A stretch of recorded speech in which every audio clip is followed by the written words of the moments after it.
In this potassium hexacyanopherrate, iron oxidation number we will get 2. So iron atomic number is 26. Its electronic configuration argon 4s2 3d6 will come.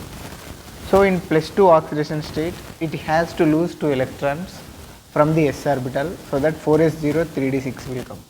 So if you represent 3d6, here how many unpaired electrons? So you will get this type of arrangement. So here how many number of unpaired electrons are there? 4 unpaired electrons are there.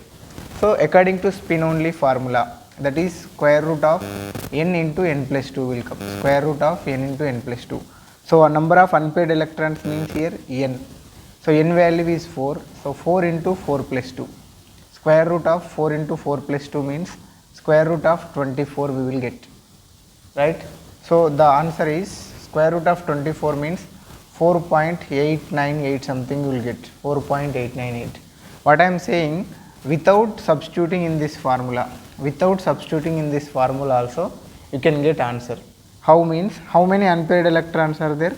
4 unpaired electrons are there. Answer is 4 point something.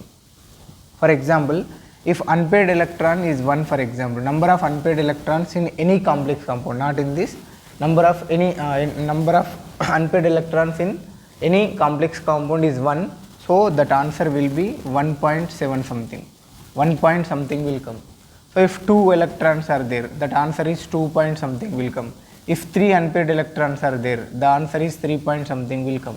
So means no need to substitute in this formula, just you calculate number of unpaired electrons and just you select the options. In 4 options they will give, in the 4 options which option is having number of unpaired electrons dot something, number of unpaired electrons dot something is there, then you have to select that answer. If 2 options are having same 1.73 and 1.67 something is there, in such case you have to substitute this formula. In such case you have to substitute that unpaired electrons in this formula.